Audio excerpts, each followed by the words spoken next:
Bonjour Nicolas Dupont-Aignan. Bonjour. Merci beaucoup d'avoir accepté mon invitation. On va pouvoir commencer du coup avec la première question. Je vous laisse du coup arrêter cette roue. Et c'est un emoji de téléphone. Pour commencer, derrière cet emoji, il y a un élément sorti d'un smartphone. Je vous propose déjà qu'on le découvre et ensuite qu'on puisse en parler. C'est en l'occurrence un tweet de Marine Le Pen en 2017, déclaration commune de Marine Le Pen et Nicolas Dupont-Aignan. En effet, après le premier tour, vous aviez rejoint Marine Le Pen. Elle vous avait promis le poste de Premier ministre en cas de victoire au second tour face à Emmanuel Macron. Qu'est-ce qui a changé depuis cette photo ? Rien de particulier. J'ai choisi au second tour. On me ressort toujours cette photo. Quand Valérie Pécresse, Xavier Bertrand et les autres ont choisi Emmanuel Macron au second tour, on ne leur sort pas toujours la même photo. Vous étiez le seul candidat à soutenir Marine Le Pen. J'étais le seul à faire un choix que je pense cohérent et courageux. J'étais pas toujours d'accord avec Marine Le Pen, j'avais des points de différence, et d'ailleurs je l'avais dit. J'avais d'ailleurs même dit au mois de mai, lors du meeting commun, que je resterais moi-même, gaulliste, mais entre Macron et Le Pen, j'ai fait comme tous les Français. Il y en a 10 millions, un peu plus de 10 millions qui ont choisi Marine Le Pen, d'autres qui avaient choisi Macron. Et ce qui est surprenant d'ailleurs en France, c'est que ça paraisse curieux. En fait, on ne m'a jamais pardonné. Non, vous étiez le seul, donc c'est intéressant. Mais parce que on n'a jamais compris que quand il y a un second tour, faut choisir. J'aurais dû me planquer, rester dans mon coin, dire je sais pas. Vous le referiez cette année ? Tous. Mais j'espère pas, parce que je pense que ça sera pas ça. Vous pensez que ce sera quoi ? Je pense qu'il y aura un autre second tour avec des gens différents. Voilà, mais est-ce que Éric Zemmour, par exemple, je ne referai pas pareil. Sans doute parce que j'ai vu que ça n'avait pas été compris toujours, parce qu'on est dans un pays curieux, en fait, où on n'a pas le droit de penser ce qu'on pense. Il y a une sorte de pensée unique, terrible, voilà. Et la raison pour laquelle je pense que cette question est intéressante, c'est pas tant sur la question du ralliement au second tour, c'est davantage aussi pour comprendre votre vision de la France et votre positionnement politique. Oui. Qu'est-ce qui vous rapproche ou vous différencie, selon vous, de Marine Le Pen ? D'abord, une élection à la présidentielle, c'est quoi ? C'est une personnalité avec son parcours, sa démarche, son caractère et un projet. Un programme à l'occasion d'une élection. J'ai un parcours très différent de Marine Le Pen. Je suis un élu local, j'ai été maire pendant 22 ans, j'ai sauvé une ville à la faillite. Donc je pense très prétentieusement que j'ai une expérience plus solide et une capacité de rassemblement. Et sur le programme je suis gaulliste. Je pense qu'il y a des points communs sur l'indépendance de la nation, mais qu'il y a des différences sur la vision de la société. J'ai beaucoup de propositions sur la participation dans l'entreprise, sur la lutte contre les inégalités entre les hommes et les femmes, sur la politique étrangère, même s'il y a des points communs. Voilà. Je pense que, en fait, vous pourriez poser la même question, mais on ne la pose jamais à Valérie Pécresse par rapport à Macron. Non, mais j'insiste là-dessus. On peut la poser, hein. On peut la poser. Oui, mais on ne la pose jamais dans les médias. C'est très intéressant. Comme si on voulait m'enfermer dans un domaine. Il y a un premier tour... Ici, en l'occurrence, l'idée, c'est surtout de comprendre votre vision et de comprendre votre positionnement. Mais je vous réponds aussi, à ma façon. Voilà, il y a un premier tour, on choisit, on préfère quelqu'un, et puis il y a un second tour, on élimine. Et moi, je pense que j'avais bien raison d'éliminer Macron, parce que c'est un dangereux personnage. On va enchaîner avec la question suivante. La roue est à nouveau lancée, je vous laisse l'arrêter. C'est un emoji vidéo. On va pas regarder un film ensemble. Concrètement, une vidéo va apparaître à l'écran. Je vous propose qu'on la regarde. On en parle juste après. J'ai près de 600 000 abonnés. Général de Gaulle avait la radio de Londres. Moi, j'ai Facebook. C'était très court comme vidéo. C'était un court extrait de l'épisode 3 de la série documentaire La bataille de l'Élysée qui a été diffusée le 7 février sur TF1. Vous êtes effectivement très actif sur les réseaux sociaux pour faire campagne. Vous êtes d'ailleurs le candidat à la présidentielle qui génère le plus de réactions à vos publications, donc des likes, des commentaires, etc. etc. Selon les données de CrowdTangle qui ont été compilées notamment par France Inter. Vos publications sur Facebook, puisque c'est là où vous êtes très présent, ont suscité près de 12,3 millions d'interactions sur la période entre janvier et novembre 2021. C'est près de 2 fois plus que Emmanuel Macron, près de 2 fois plus que Marine Le Pen aussi. D'abord, première question, comment est-ce que vous expliquez un tel succès ? Parce que je suis moi-même. Parce qu'en fait, je pense que les réseaux sociaux, et Facebook notamment, ça ne peut marcher que si vous êtes sincère. Parce que les gens n'adhèrent que s'ils voient quelqu'un qui dit ce qu'il pense. Et la grande différence avec les autres, tiens, vous me demandiez sur Marine Le Pen tout à l'heure, mais ça pourrait être sur Pécresse ou d'autres, c'est que je ne fais pas de la politique depuis 20 ans par calcul. J'ai toujours pris mes décisions en fonction de ce que je croyais être l'intérêt de mon pays. Quand j'ai rompu avec les Républicains, l'UMP à l'époque, parce qu'ils avaient trahi le vote de 2005, si j'avais suivi mon intérêt, il fallait surtout pas que je le fasse. J'aurais pu être ministre de Sarkozy, etc. Je trouvais insupportable qu'on trahisse le vote des Français. Donc moi, je suis sincère dans mon combat politique. Et c'est pour ça qu'il y a quelques personnes qui m'aiment bien. Et c'est pour ça que ça dénote. Et je pense que j'exprime sur Facebook ce que les médias français ne me permettent pas d'exprimer. C'est-à-dire ? Parce que je suis complètement écarté des médias. Les scores sont ahurissants. Je crois que j'ai 0,5% de temps d'antenne sur France Inter. Mais il y a la règle du CSA en période électorale. Elles ne sont pas respectées. En période électorale, il y a bien un suivi qui est fait. Non, elles ne sont pas respectées. Mais ce qui se fait en 2 temps aujourd'hui, qui se fait avec un temps, vous le savez, d'équité, puis d'égalité. L'équité, c'est le bon prétexte pour éliminer ceux qui ne plaisent pas au système. Donc la règle n'est pas la bonne selon vous, mais la règle de l'ARCOM. Elle n'est pas appliquée. J'ai 0,5% de temps d'antenne sur France Inter. Monsieur Roussel, dont le candidat aux européennes a fait beaucoup moins que moi, a 10 fois plus de temps d'antenne que moi. Donc je veux dire que j'ai les réseaux sociaux, je reviens sur les réseaux sociaux, c'est très important. Pourquoi ? Parce que ça me permet de parler librement. Sur France 2, c'est près de 5% du temps d'antenne que vous avez sur le dernier mois. Pas du tout, oui, mais ça c'est le dernier mois parce qu'il y a eu 0 pendant 11 mois. Je n'ai jamais un journal télévisé sur France 2, je n'ai jamais une grande émission. Donc, non, il y a une telle inégalité de traitement entre ceux qui sont choisis, adoubés par le système, et ceux qui sont recalés par le système, que heureusement que j'ai les réseaux sociaux. Et s'il y a autant de gens sur les réseaux sociaux, ça prouve que ce que je dis peut intéresser. Et pour bien comprendre là-dessus, sur la question du traitement par les médias, donc la question du temps de parole, on ne va pas rentrer dans les détails. Oui, mais c'est très clair. En parler longtemps. Nous ne sommes plus en démocratie. Il y a aussi la question du traitement, traitement par les journalistes. Est-ce que c'est ça qui pose problème selon vous, plus que sur le... Non, si vous voulez, moi je crois que les Français sont intelligents.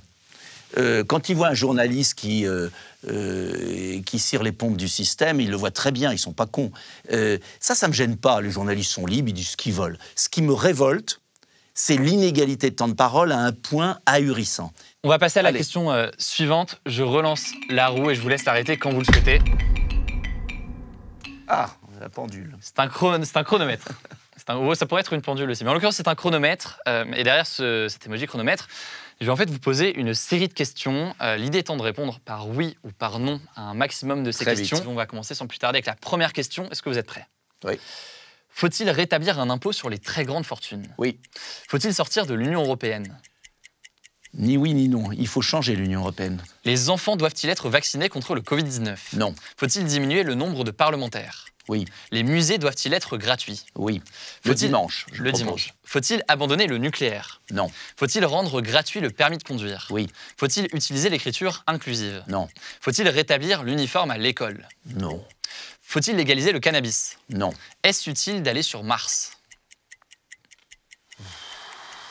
Oui. Vous avez perdu du temps, là. Y aura-t-il une parité femmes-hommes dans votre gouvernement ? Oui. Faut-il interdire la chasse le week-end et pendant les vacances scolaires ? Emmanuel Macron est-il le pire président de la Ve République ? Oui. Les violences policières existent-elles ? Oui, malheureusement. Comptez-vous abroger la loi sur le mariage pour tous ? Non. Faut-il rétablir le service militaire ? Oui. L'euthanasie doit-elle rester interdite ? Oui. Êtes-vous vegan ? Non. Portez-vous que du Made in France ? Malheureusement, non. Faut-il abroger la loi sur la PMA pour toutes ? Non. On avait un petit peu dépassé le chronomètre, mais encore une fois, ça permet de... On a pas mal répondu. On a pas mal répondu et ça permet de voir un certain nombre d'éléments de votre programme au-delà des autres sujets qu'on va aborder. Pardon. On va passer à la question suivante. On va relancer du coup la roue. Et je vous laisse encore... Arrêtez, ça s'arrête. Sur un journal, on va donc découvrir ensemble un article de presse, une une ou autre. On va la voir tout de suite. Je vous laisse le lire. Le petit-fils du charge, Nicolas Dupont-Aignan, c'est quand ça ? 2017 Le petit-fils de Gaulle, oui. Le petit-fils de Gaulle charge Nicolas Dupont-Aignan et Marine Le Pen, ça date de 2017. Vous faites très souvent référence, en l'occurrence, au général de Gaulle, grande figure évidemment historique de l'histoire de France pendant la Seconde Guerre mondiale, puis président français, fondateur de la Ve République dans laquelle on est aujourd'hui. Comment est-ce que vous aviez pris déjà cette réaction du petit-fils de Charles de Gaulle ? Ça m'indiffère complètement, puisque le génie n'est jamais héréditaire. Donc Yves de Gaulle n'est pas un génie pour vous. Non, mais sur cette... personne. Je ne suis pas pour la monarchie. Je ne crois pas aux héritiers. Donc voilà, il dit ce qu'il veut. Mais c'est pas parce qu'il s'appelle de Gaulle qu'il sait ce que c'est que le gaullisme. Voilà, donc j'ai pas de leçon de gaullisme à recevoir. Moi, entre Macron et l'indépendance nationale, je choisirais toujours l'indépendance nationale. Maintenant, parlons de l'avenir. Le gaullisme, c'est quoi? C'est l'indépendance de la nation, c'est-à-dire la démocratie. C'est au peuple français de décider pour lui-même. Et puis le deuxième point, c'est très important, c'est le rassemblement des Français autour d'un humanisme. Et c'est un point qui m'est cher aussi, donc c'est les deux. Et je fais ce que je peux pour le défendre, comme je le pense. Beaucoup, notamment oui, parce que c'est important. C'est une inspiration importante. C'est une inspiration. Il ne s'agit pas de regarder dans le passé, il s'agit de tirer des leçons.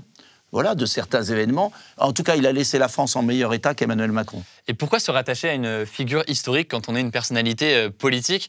C'est intéressant d'ailleurs de voir que le général de Gaulle lui-même, d'ailleurs vous le savez sûrement, disait que le gaullisme sans de Gaulle, je n'y crois pas. Mais bien sûr. Pourquoi se rattacher à une j'ai jamais dit, et j'ai toujours été très prudent, et j'ai toujours dit, moi j'interprète, je crois que dans l'histoire de France récente, il y a des leçons à tirer. Il ne s'agit pas pour autant d'imiter tout ce qu'il a fait, c'est évident. C'est une source d'inspiration. C'est une source d'inspiration comme il y en a d'autres. Il y a eu de grands hommes politiques, Clémenceau et d'autres, Richelieu, etc. Donc un homme politique, d'ailleurs on le voit bien parce qu'avec les guignols qu'on a, qui n'ont aucune connaissance historique, un pays, c'est un fil d'histoire, c'est une longue chaîne. Et on prépare bien l'avenir. Si on a un peu des racines, si on sait d'où on vient, si on a des repères, la France n'est pas un pays comme un autre. Il y a une exception française. Ces valeurs, la liberté, l'égalité, la fraternité, c'est quelque chose de différent. Donc si on ne connaît pas notre histoire, on est comme des bouchons baladés. Voilà. Ce qui explique d'ailleurs la désaffection des Français. Parce que les Français, vous savez, ils aiment l'histoire. Mais c'est intéressant de voir que, alors vous en l'occurrence, ça fait des années que vous revendiquez une sorte d'héritage du général de Gaulle, mais en tout cas que c'est une source d'inspiration importante pour vous. Disons que je suis surpris de voir nos hommes politiques qui ont gouverné bazarder, détruire un héritage du Conseil national de la résistance qui était justement l'alliage de l'indépendance nationale et de conquête sociale. Et pour moi, il n'y a pas de conquête sociale possible si on ne protège pas un pays. Et ce qui explique le déclassement français, c'est-à-dire la pauvreté des Français, parce que derrière, c'est des Français qui souffrent, qui vivent avec des salaires de misère. C'est parce qu'on n'a pas défendu les Français. Et c'est ça que j'essaye de faire comprendre. Voilà, c'est tout. C'est intéressant du coup de voir c'est effectivement une figure que vous revendiquez souvent. Comment est-ce que vous expliquez d'ailleurs que Charles de Gaulle est souvent cité par quasiment tous les candidats? Parce que les Français ont un souvenir extraordinaire de la période où il a pris un pays... D'abord, il a sauvé la France en 1940 face aux nazis. Et s'il n'y avait pas eu de Gaulle, on serait peut-être allemand et nazi, donc quand même pas génial. Et deuxième point, en 1958, il a une nouvelle fois sauvé la France de politicards incompétents qui avaient ruiné le pays, et il l'a redressé. Il a offert le plein emploi, et on vit toujours sur ces programmes. Airbus, le nucléaire, on vit dessus. Et qu'est-ce qu'ont fait ses successeurs? Zéro. Ils ont ruiné le pays depuis 30 ans. Et ils font les malins toute la journée avec leurs copains des médias. Et ils fabriquent des sondages pour orienter l'opinion. Et donc moi je dis aux jeunes, secouez-vous et allez voter et bazarder cette classe politique nulle qu'on a eue depuis 20 ans. Voilà. On va passer à la question suivante. Ce que je pense. Et on l'entend, on va passer à la question suivante. Je vous laisse. Pardon, il faut que j'appuie là-dessus. Toujours le buzzer. Toujours le buzzer et on va tomber... C'est un graphique. Vous le voyez ici. Un graphique va apparaître. Je vous propose qu'on le découvre ensemble. Allez-y. C'est un graphique, en l'occurrence, qui est extrait de Covid Tracker, que vous connaissez très sûrement, un outil qui permet de suivre l'évolution de l'épidémie de coronavirus en France. Ce qu'on voit là, c'est le nombre d'entrées en soins critiques liés au Covid rapporté à la population totale de chaque groupe. Donc on a des non-vaccinés, donc ça c'est en orange, rouge-orange là. On a des partiellement vaccinés, totalement vaccinés ou totalement vaccinés avec rappel. C'est aussi classé en fonction de l'âge, vous le voyez en bas. Nicolas Dupont-Aignan, vous êtes très hostile à la politique sanitaire menée par le gouvernement. Mais pour autant, vous n'êtes pas anti-vaccin, c'est en tout cas ce que vous répétez. Alors, que vous inspirent ces données-là? Elle date de quand? Je n'arrive pas à voir. 16 janvier? Alors, on est sur le 16 janvier 2022, effectivement. C'est une moyenne semaine sur le 16 janvier 2022. C'est une moyenne. Le taux d'hospitalisation. Oui, alors attention, il y a admission en soins critiques et il y a décès. Hein. Ce n'est pas la même chose. Moi, ce que je dis depuis le début, c'est que la vaccination ne peut être qu'un élément de la stratégie anti-Covid et qu'elle ne marche que pour les personnes âgées et fragiles, et que la vaccination des jeunes est une aberration. Parce que je pourrais vous montrer un autre document exactement de la même du gouvernement, de l'adresse, qui montre, c'est curieux ce document, parce que si vous prenez le document de l'adresse sur la mortalité, qui est exactement, qui vient du même endroit, sur le mois de janvier... Il y a très peu de décès chez les jeunes. Non, c'est pas qu'il y a très peu. C'est qu'il n'y a aucune différence entre un vacciné et un non-vacciné chez les moins de 60 ans, les moins de 60 ans, que vous soyez vacciné ou non vacciné, le risque Covid, aujourd'hui, est zéro. Que vous soyez vacciné ou non vacciné. Donc, ce que je dis depuis le départ, et les faits me donnent raison, c'est que vouloir vacciner tout le monde est aberrant, et notamment les jeunes, parce qu'il y a des effets indésirables du vaccin, et donc des risques qui sont supérieurs aux bénéfices. L'élément et ce que je dis, je finis juste parce que c'est très grave, ce que je dis, c'est qu'il n'y a que pour les personnes au-dessus de 60 ans, et surtout de 75 ans, que le bénéfice du vaccin est supérieur au risque. Et ce que j'ai toujours dit, c'est que le gouvernement... Ici, c'est qu'il y a quand même en rouge, c'est les non-vaccinés qui se retrouvent en soins critiques. On voit qu'il y a un risque important. Oui, mais ça, c'est un peu de la propagande. Si vous regardez, pardonnez-moi, mais si vous regardez sur les décès... C'est pas de la propagande. Si, parce que vous mettez soins critiques. Après, comment vous sortez des soins critiques? Mais on voit même sur le nombre de décès que c'est des chiffres qui se rapportent. Et là, en cas de soins critiques, écoutez, des gens qui se retrouvent... Moi, j'ai un chiffre exactement en dessous de 60 ans. Mais les chiffres sont équivalents. Là, ce sont les chiffres de l'État. Écoutez, j'ai les chiffres complètement différents de l'État, je vous les enverrai, qui indiquent qu'en dessous de 60 ans, que vous soyez vacciné ou non vacciné, c'est équivalent. En mortalité. Là, on parle typiquement des personnes plus âgées. Ce qu'on voit ici, c'est que à droite, le vaccin, pas à gauche. Alors, sur les plus jeunes, c'est intéressant parce que c'est l'argument qui a été avancé pendant longtemps par le gouvernement, c'est le fait que la vaccination, certes, n'empêchait pas totalement d'attraper le Covid ou de c'est transmettre pire, d'autres personnes. Je vais répondre, allez-y. Mais qu'il permettait de ralentir la propagation du virus. C'est complètement faux. Et en fait, permet de ralentir la propagation. Ça s'est avéré complètement faux.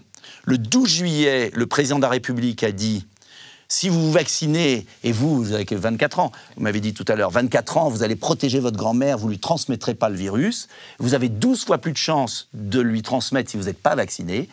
Ça s'est avéré complet, c'est ce qu'il avait dit, le 12 juillet, 12 fois plus. Et ça s'est avéré complètement faux. D'ailleurs, la preuve, c'est qu'il y a eu 20 millions de Français qui ont attrapé le Covid dans une période où il y avait 90% de la population vaccinée. La période après les déclarations. Donc, mais ça a montré que tout ça était du pipeau intégral. Toutes les études montrent qu'il n'y a pas de protection totale contre le fait de transmettre et d'attraper le virus. On est d'accord là-dessus, il n'y a pas de protection complète, mais par contre, ça ralentit bien. C'est faux. C'est faux. C'est pas faux. Sinon, il n'y aurait pas eu. Mais c'est complètement faux.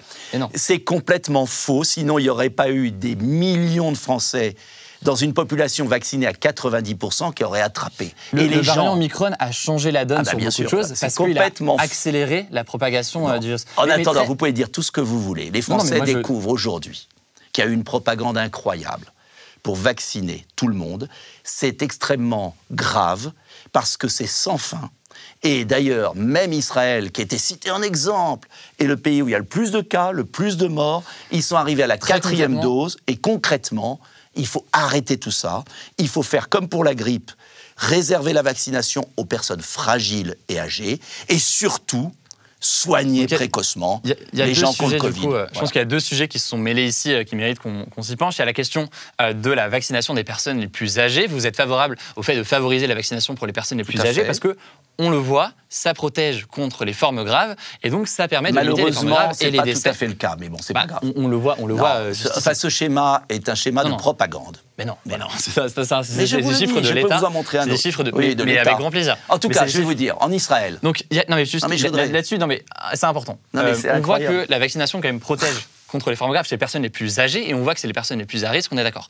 L'autre sujet... Sauf que malheureusement, si je peux vous répondre, vous savez ce qui se passe ? C'est que nos hôpitaux sont pleins de triples vaccinés âgés qui meurent. Plein de triples vaccinés qui meurent ? Plus de la moitié. Qui sont vaccinés et qui meurent.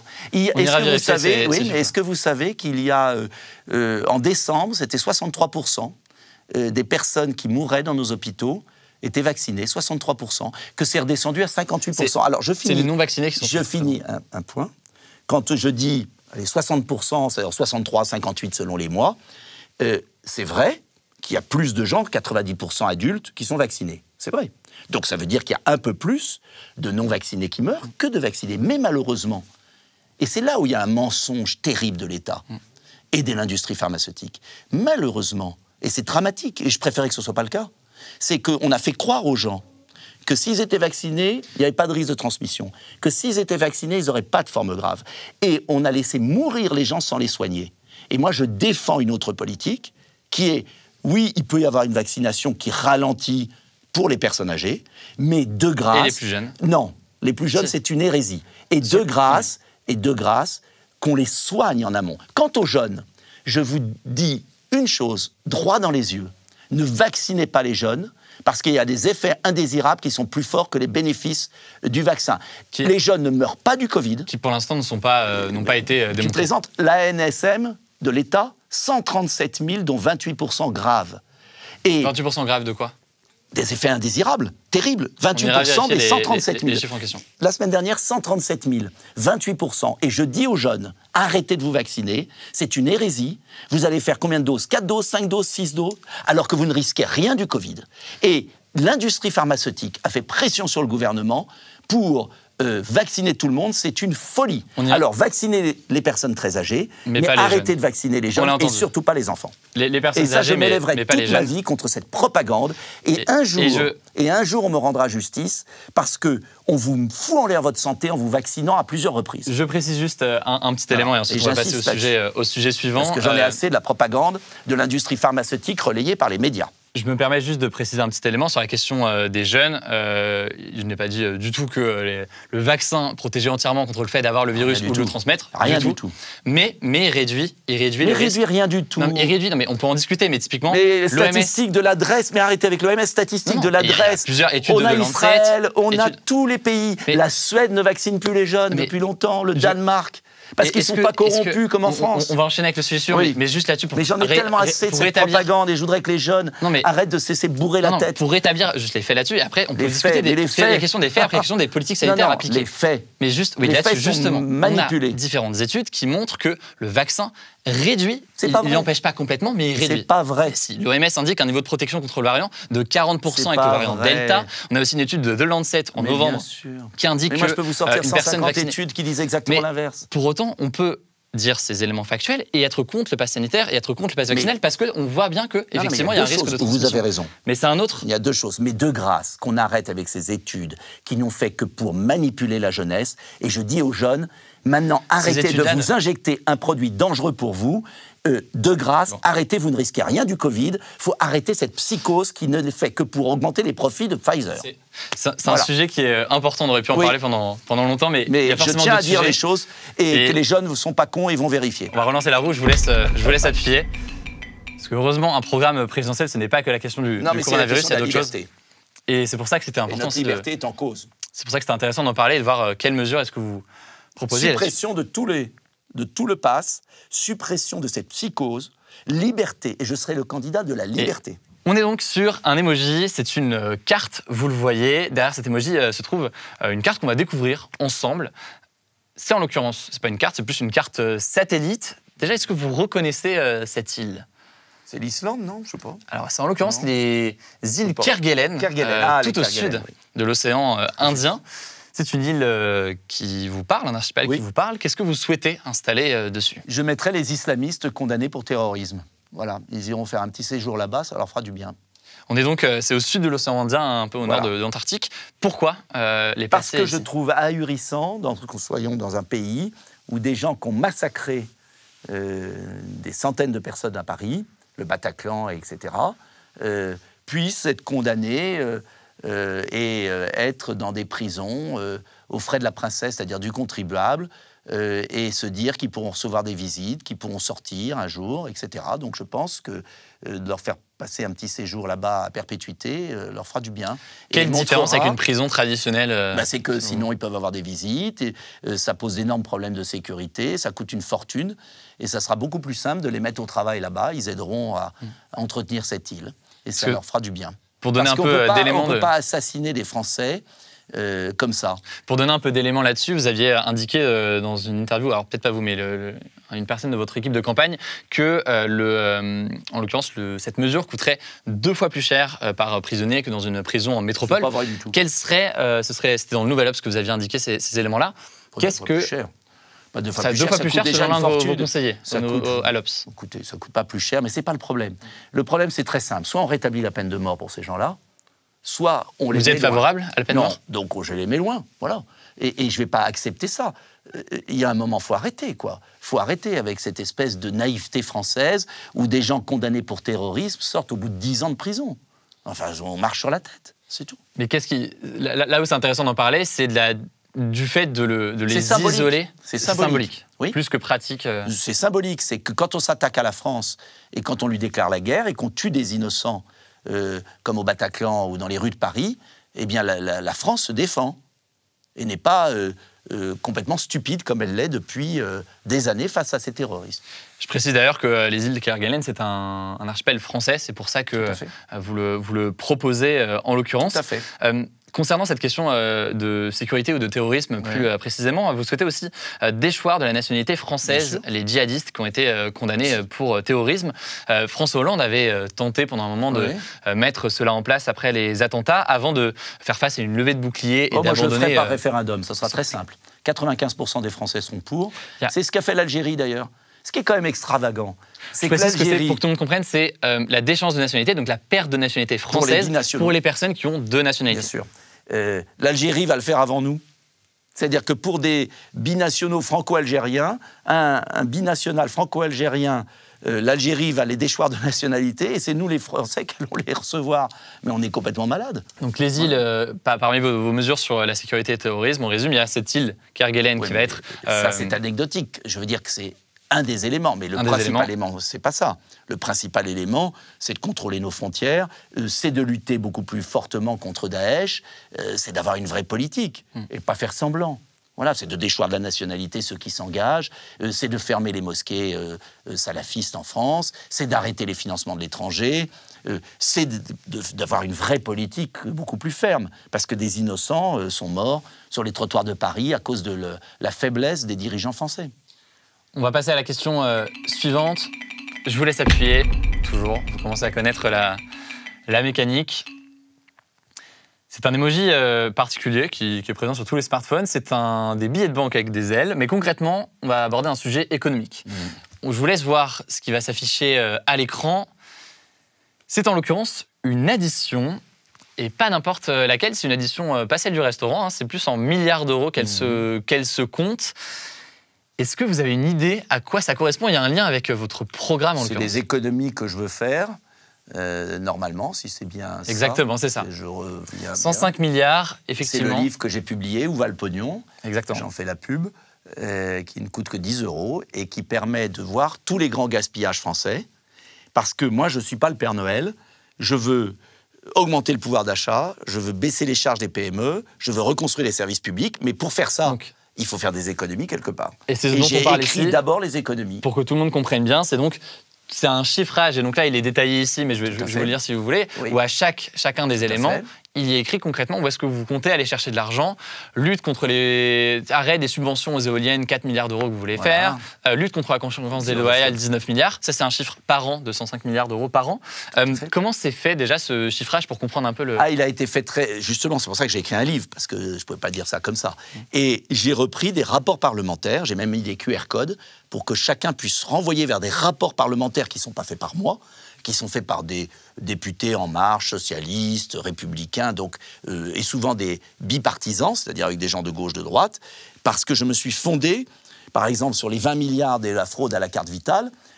En général, on dit que ça va entre 700 millions et 50 milliards. Et moi, j'ai regardé... Qui est contesté et dur à... Oui, bien sûr qu'il est contesté, puisque ça fait 30 ans que des politiciens incompétents laissent gaspiller notre argent. La Caisse nationale d'assurance maladie, par exemple, estime... Oui, elle a fait des faux témoignages devant le Sénat.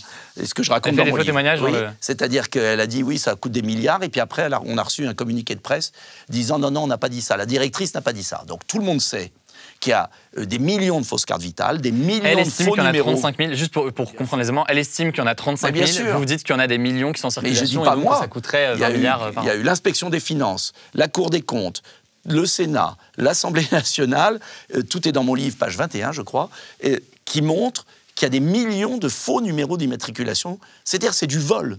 C'est du vol. Et moi, j'en ai assez qu'on baisse les pensions de retraite, qu'on n'indexe pas les pensions de retraite des retraités les plus modestes, parce qu'il y a du vol. Et quand je reprends 20 milliards là, ça me permet de faire un 13e mois, pour tous les Français qui gagnent jusqu'à 3 fois le SMIC. Donc, Vous leur versez, avec ces économies-là, un 13e oui, mois. un 13e mois. C'est considérable. Considérable. Donc, ce que je veux dire aux Français, parce que si je suis candidat, c'est pas pour faire comme les autres, c'est que on ne dit pas la vérité aux Français. Moi, ce que je leur dis, c'est que si on fait le ménage dans les dépenses, eh ben, on peut dépenser mieux et autrement. Et j'ai écrit un livre, tout est détaillé, tout est précis, et ça oriente tout à fait ma politique. Parce qu'on voit très bien, quand je veux lutter contre la grande fraude fiscale à la TVA, des grandes entreprises qui fraudent à la TVA, quand je veux supprimer 8 milliards qui sont dépensés inutilement sur l'Union européenne, quand je veux arrêter qu'on mette des éoliennes qui polluent tous les paysages et qui servent à rien parce qu'elles sont couplées avec du charbon ou du gaz, et je les mets sur l'isolation thermique. Enfin, vous voyez, Et justement, sur la question... c'est très précis. Ça fait 105 milliards par an selon Oui. vos estimations. Alors, ça viendra avec... progressivement. Je le dis dans mon livre. C'est-à-dire que c'est au bout des 5 ans. Parce qu'on ne fait pas comme ça, se fait pas du 105 jour au lendemain. milliards. Alors certains jugent ce chiffre surévalué, mais concrètement, sur ces 105 milliards d'euros, Oui. vous avez parlé de hausse de pouvoir d'achat avec 20 milliards que vous souhaitez allouer à cette hausse de pouvoir d'achat. Vous avez parlé Le pouvoir d'achat pour les salariés, 20 milliards, les retraités en plus. J'allais vous demander justement les autres éléments qui sont prévus de votre côté sur le pouvoir d'achat. Sur les 105 milliards, c'est très simple. Un tiers pour le pouvoir d'achat, 35 milliards, c'est-à-dire les salariés à 13e mois, sans augmenter les charges des entreprises. Les retraités, on indexe les pensions de retraite. Parce qu'un retraité aujourd'hui, avec 3% d'inflation, quand vous avez une retraite de 1 100 euros, au bout de 3 ans, c'est 10% en moins, vous ne pouvez plus vivre. Et c'est le drame aujourd'hui de notre pays. Et puis, ça, ce sera les principales mesures. Ça fait 35 milliards. 35 milliards sur la baisse de l'impôt sur les sociétés pour les entreprises qui investissent en France. Ceux qui donnent aux actionnaires, rien. Ceux qui investissent à l'étranger, taxés. Ceux qui investissent en France, un bonus fiscal. Donc c'est réorienter l'activité en France. Et puis le troisième pilier, un peu moins de 30 milliards, un peu plus, 30 milliards, c'est la reconstruction de l'hôpital, de l'école, de l'université. Parce qu'il faut offrir de nouveaux équipements universitaires, hospitaliers et scolaires. Effectivement, vous avez, c'est l'une de vos premières mesures, la question de la santé et de l'hôpital, près de 10 milliards d'euros que vous souhaitez investir. Et pour ça, il faut faire les économies. Parce que moi, je vois tous les autres candidats, mes concurrents, c'est incroyable. Alors, ils promettent des milliards comme moi, si je puis dire, mais ils ne disent pas comment ils vont les trouver. Donc, en fait, ils ne feront rien du tout. D'où l'addition qu'on a. D'où l'addition. Je suis le seul à l'avoir fait, hein, j'insiste. Et c'est sur Internet. Et on aura l'occasion de voir tout ça. Ce sera la dernière question d'ailleurs. Et on tombe sur... Ah, bah c'est très bien. Un emoji. Un drapeau tricolore. Un drapeau tricolore. Alors. Derrière cet emoji, en fait, vous allez devoir reprendre une formule que vous connaissez sans aucun doute, une formule de François Hollande qui a été prononcée en 2012 face à Nicolas Sarkozy, le fameux « moi président ». Comment ça va se passer ? Il y a une série de phrases qui vont s'afficher à l'écran. Je vous laisse du coup les lire et compléter ensuite en une phrase chacune de ces phrases qui vont s'afficher. L'idée étant là aussi de mieux comprendre votre vision de la France. On va commencer avec le premier « moi président ». Je vous laisse le lire et le compléter en une phrase. Moi président, ma première mesure sera l'augmentation, la récompense du travail par l'augmentation des salaires.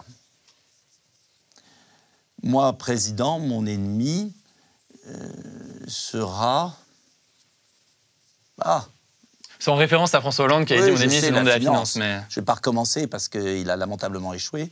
Mais moi, mon ennemi seront les adversaires de la France.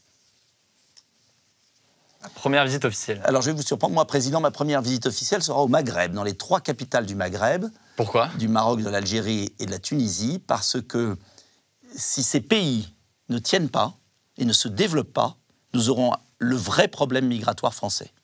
Et je veux que ces pays se développent, luttent contre l'islamisme et soient ainsi des pays équilibrés, que nous ayons des belles relations entre nous pour éviter une immigration massive. On enchaîne. Pour les jeunes, Alors moi, président pour les jeunes, je créerai le travail universel. C'est quoi? C'est qu'en échange d'un travail d'intérêt général, pour les collectivités, les hôpitaux, il y ait un salaire, un mi-temps, je l'ai fait dans ma ville. C'est le contrat de travail universel dont vous parlez dans votre programme. Parce que je suis contre le revenu universel. Je suis contre le fait qu'on reçoive 500 € sans rien faire. En revanche, il faut donner une chance aux jeunes. On a vu que tous leurs petits boulots ont disparu avec la crise du Covid. Je l'ai fait dans ma ville, où il y a hier, quand j'étais maire, permis de conduire gratuit en échange de 15 jours de travail. Enfin, pas gratuit totalement, moite-moite, c'est-à-dire moitié gratuit, moitié le jeune, par un travail d'intérêt général. Tout le monde s'est moqué de moi quand j'ai lancé ça. Ça a très bien marché. Et il y a aujourd'hui le quart des jeunes qui peuvent ainsi se payer le permis de conduire. Et vous souhaitez maintenant le porter à l'échelle de la France. Voilà. Ce sera le dernier. Moi, président, la France... indépendante et les Français libres. C'est-à-dire qu'il faut arrêter avec les mesures de contrôle social malsaines qui empêchent la liberté des Français. Merci beaucoup, Nicolas Dupont-Aignan, d'avoir accepté cet échange. C'était intéressant d'avoir votre point de vue, de comprendre votre programme, votre vision de la France, sachant que ça viendra, et je le dis surtout pour ceux qui nous regardent, mais ça viendra en complément d'une vidéo de décryptage de votre programme, où, comme pour tous les candidats à l'élection présidentielle, ça nous semble important de faire ce travail. Très bien, je la regarderai avec attention. Vous aurez l'occasion de le voir dans les prochains jours. Merci encore pour d'avoir accepté l'invitation, Nicolas Dupont-Aignan. Et ce sera tout du coup pour cette vidéo. J'espère qu'elle vous aura plu. Si jamais c'est le cas, évidemment, n'hésitez pas à vous abonner sur YouTube pour ne pas louper les entretiens, les interviews suivantes et aussi du coup les décryptages de tous les programmes des candidats à l'élection présidentielle. Les liens pour en savoir plus sur tout ça sont directement en description. Merci encore. Merci à vous. Dupont-Aignan. Merci beaucoup.